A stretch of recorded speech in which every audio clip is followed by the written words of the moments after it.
Good afternoon, ex-Winterview, back again with another brief dialogue in his car for his dear friend Annastacey.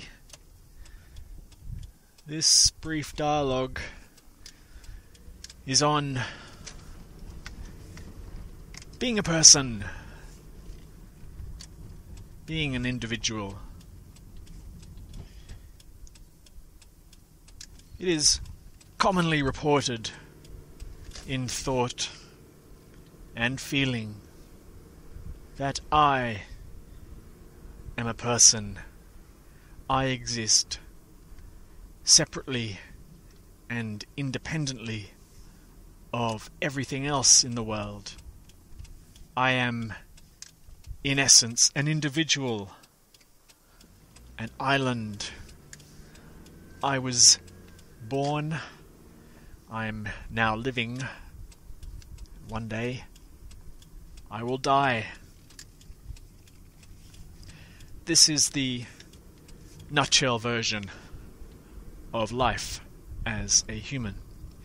Normally, we don't have much cause to even question the basic validity of this. But today, Ex-Winterview will take you through a brief tour of what it is to be a person, the pitfalls, the highs, the lows, the consequences of this. The idea of a person is just that. It's an idea. It's an appearance. Born out of the mind, felt powerfully, reinforced seemingly by everything around it. So powerful is this sense of being a person that one rarely has time to question it. Why would you, indeed? Or is there even a point in questioning such a seemingly obvious foundation? Yet, being a person is difficult. The first problem the person faces is the fact of their birth or their existence. This problem, although it seems like a great thing, implies that one day I will not exist. I will die. This is an awful conundrum for the person who does not want to die. The next conundrum or difficulty for the person is, if I was born, if I indeed exist, then there must be some reason, some purpose for my life, for my very existence. Therefore, my life must have meaning. This, again, seemingly innocent concept, born out of the fact of one's separate identity, can become problematic. For example, what if one's life is believed to be meaningless? This is no small problem. This can actually be life-threatening in the form of depression and anxiety. However, a life with meaning can be very exciting. It can be endlessly entertaining and fulfilling to seek out the purpose and meaning of one's life, and on discovering it, to head purposely towards that goal. Before I continue, apologies in advance. I need to get some petrol. I'll be pausing this dialogue. Be back soon. Ex-Winterview back again after that brief petrol stop. hopefully will remember what I was talking about. Being a person. After meaning, one has a sense of time and duration, that this life will last for a particular length of time. The hope naturally being it will last a decent amount of time, and thus I will be able to fulfill my destiny, my meaning, my purpose, and so forth. Now, it's all well and good to have meaning and purpose, but as I said earlier, what happens if one cannot achieve one's meaning or purpose? Very easily falls into depression as a result. What if one gets a sense that that long duration of life that they had hoped for will not come to fruition, an early death if you prefer? That is also distressing. Individuals do not like the idea of death and dying, the finality, the awfulness, the loss perceived by such an event. We don't like to talk about death particularly, and nor do we like it when people close to us die. Therefore, health is also a big concern for the person.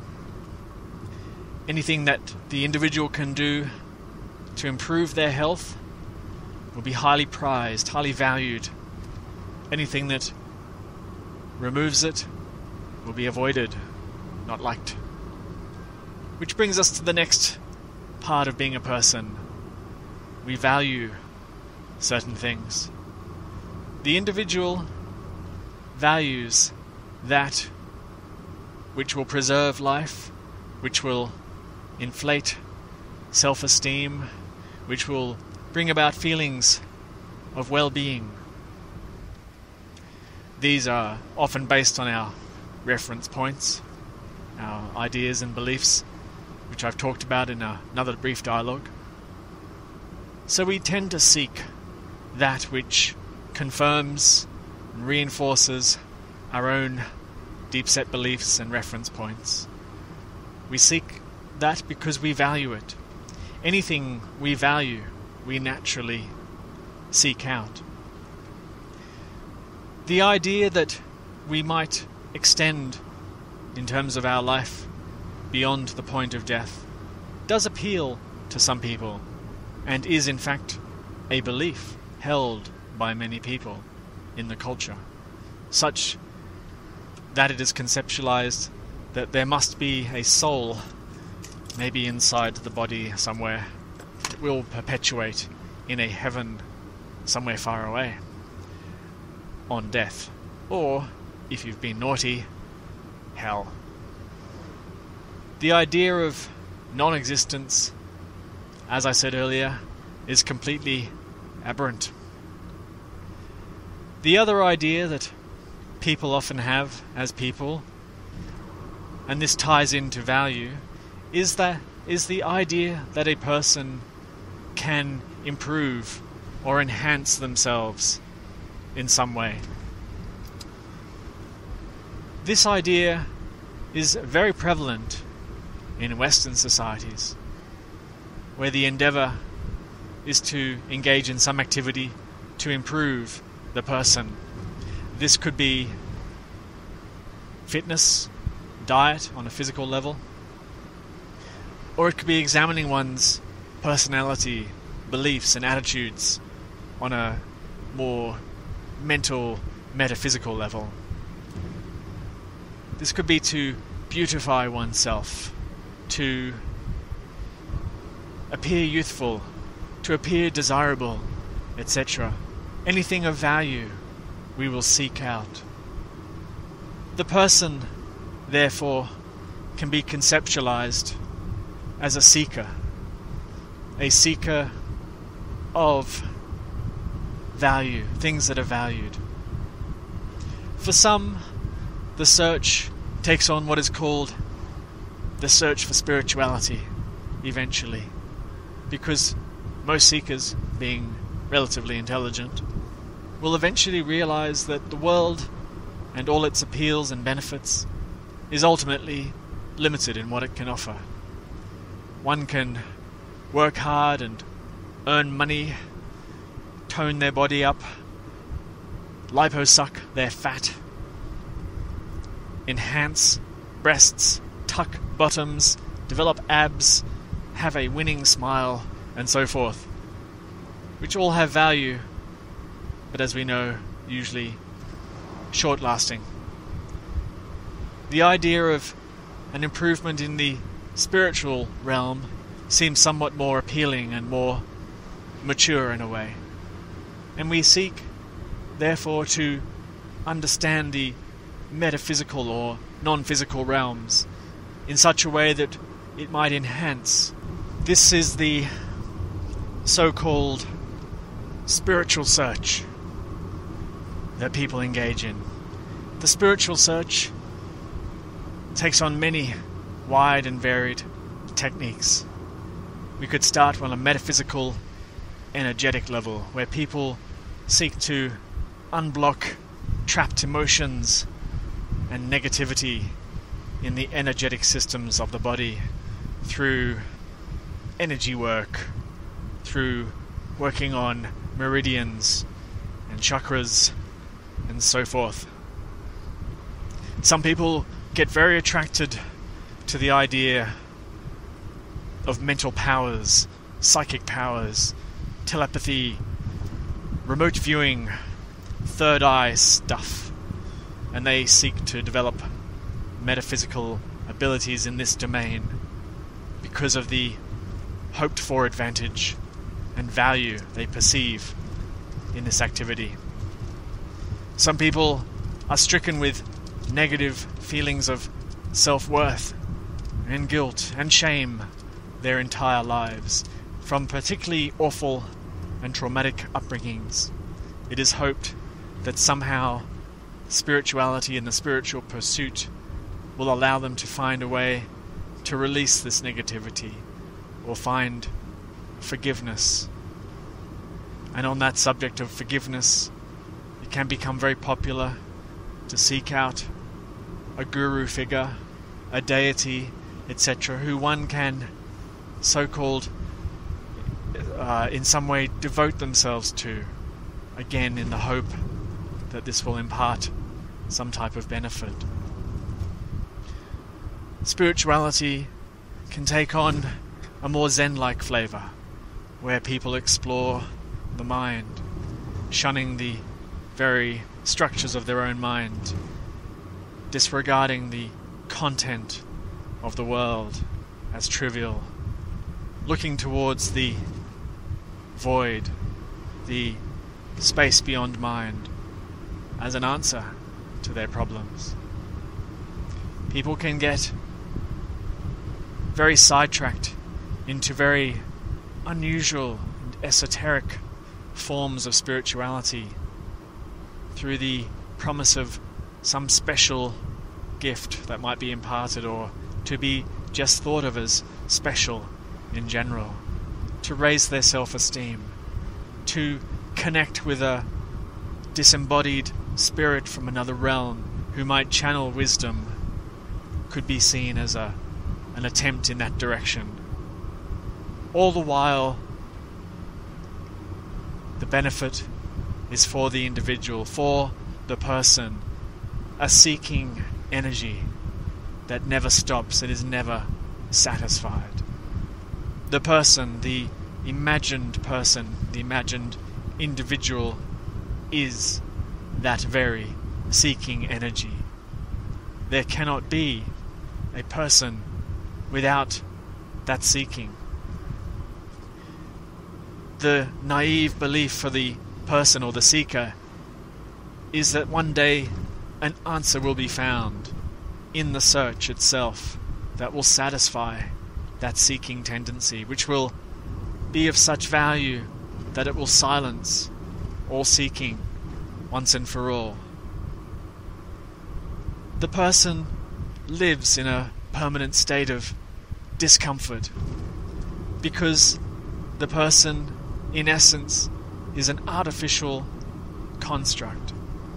And an artificial construct is inherently, by virtue of being artificial and imaginary, is inherently unstable. It will never be satisfied by anything in the world or beyond the world.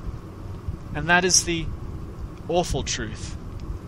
The truth that is rarely looked at by the individual. There is no escape, you might even say, for the individual from the search to improve, to feel better, to escape the awful, the impending doom that seems to be coming at the end of their life. The thought that somehow the life is meaningless, that their life is worthless, that there's no point to their existence. In truth, or in fact, because the self, the imagined self, is artificial, there is no point, there is no meaning to that particular life, because that particular life does not exist. It has no independent existence apart from the whole. It seems that we're separate. It seems that we are individuals inside a body, travelling through the world. That is how life appears. And as long as life appears like that, there will be an incessant energy to seek, to become, to be better, to improve, to find peace, to find anything, to get away from that fundamental existential awfulness that underlies the imaginary concept that we are, in fact, an individual. We often engage in pointless and endless philosophizing about free will, choice. What is a good life? What is a bad life? What is a good choice? What is a poor choice? How should I live my life?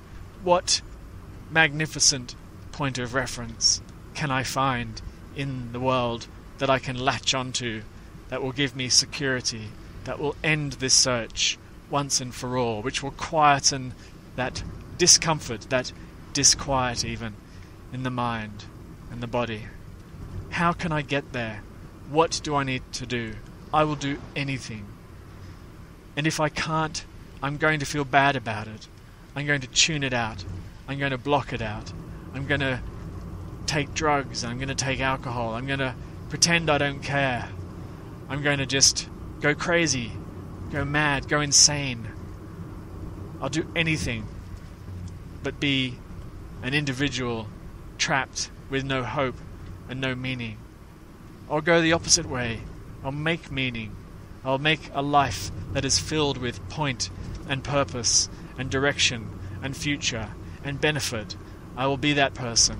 I will work hard towards that end, and I will hopefully be rewarded with some feelings of satisfaction to end, to quiet that awful, pernicious, ever-present, immutable dissatisfaction that one day I will die and the individual was for nothing.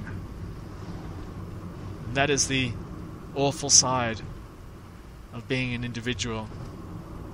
There is no escape. There is no hope. There is no way out for the individual. Why? Because there is no individual self. There simply isn't one at the center. As long as it's believed to be real, we are subject to the karma or the consequence of that belief, of that reference point. What then can we do as individuals? The answer is that there is nothing that can be done. But furthermore, nothing is being done. It's all a dream, it's an imagination. Not that life isn't real. That's not what is being said. That the story and journey of the person in this life is unreal. It doesn't exist. So we safely and gently explore that with these brief dialogues. But I don't want to underscore the awfulness that the individual faces. I wanted to hammer that message home, that it feels fucking awful. Let's not kid ourselves when we feel separate, when we feel vulnerable, when we feel there's nothing we can do, when we feel hopeless. It's just fucking awful. This has been Winterview with a brief dialogue which seemed to end on a big, fat, down note. In truth, yes, I guess it did. However, it also implies that the individual isn't the final seeing, if you like, the final thing, although it does seem like that. Perhaps this talk was a call to look and see, what is there if the individual has no independent actual existence? What is there at the end of the day? This has been Winterview with another brief dialogue. Comments are welcome. Thank you.